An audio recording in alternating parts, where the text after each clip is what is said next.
Now, thanks to Direct Line Landlord Insurance, today we're looking at new legislation that has come in over the last few months affecting landlords.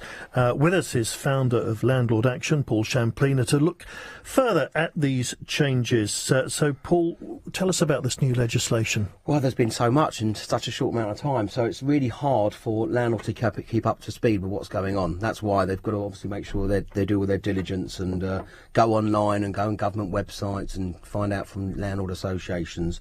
But the latest bit of legislation that came through was on the 1st of February this year, called Right to Rent, where now when a landlord has a tenant moving into a property 30 days prior to a tenant moving in, the landlord now has to check the visa status and the passport status of the tenant and the occupant, the foreign national that's coming in, to make sure pardon me, that they are not an illegal immigrant. Because if they are, the government and the Home Office can fine the landlord £3,000 per occupant in the property.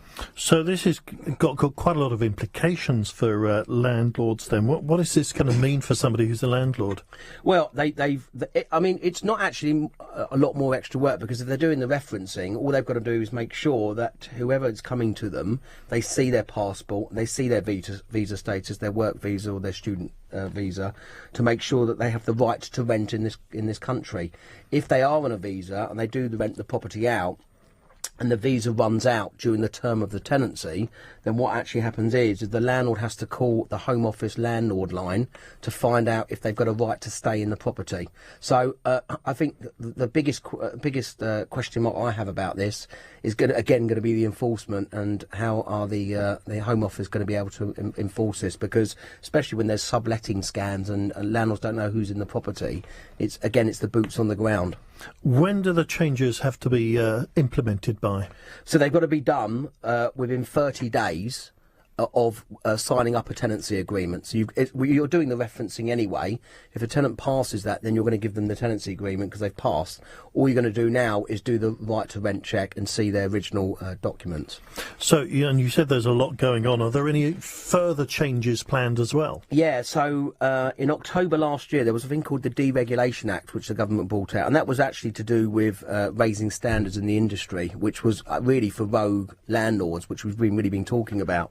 So now what's happening is landlords now have to serve a whole bunch of stuff which they didn't have to previously serve prior to the beginning of the tenancy. So they have to serve an energy performance certificate, a gas safety certificate, make sure that smoke alarms are working, and they also have to serve a document called a how to rent guide for a tenant, so they understand their obligations when they rent the property, and that's got to be served prior to the tenancy agreement. And then, of course, there was something that came in which I was involved in with regard to some consultation on, which was called retaliation eviction. And what that means is that now, if a tenant complains about disrepairs, the landlord now has the tenant has to put this in writing of all the disrepair and the problems with the property. And now what happens is the landlord has 14 days to reply in writing to say how they're going to deal and remedy with the problems. If the landlord doesn't carry out the work and ignores the tenant, then the tenant can complain and make a complaint to the council, and they can visit the property and serve an improvement notice. And if they serve it on the landlord can't evict the tenant within 6 months. So there's a lot of other stuff that's happening.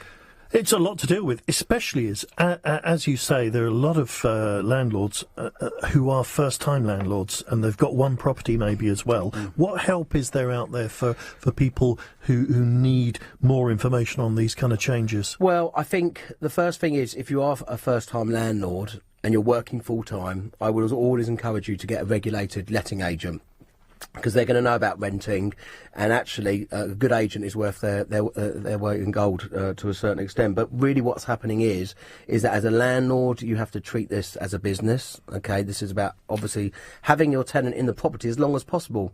Landlords want tenants to stay in their properties as long as possible. They want longevity. Okay, and most landlords will reduce the rent to have a tenant in there as long as possible, because they're not in for more refurbishment costs or renewal fees.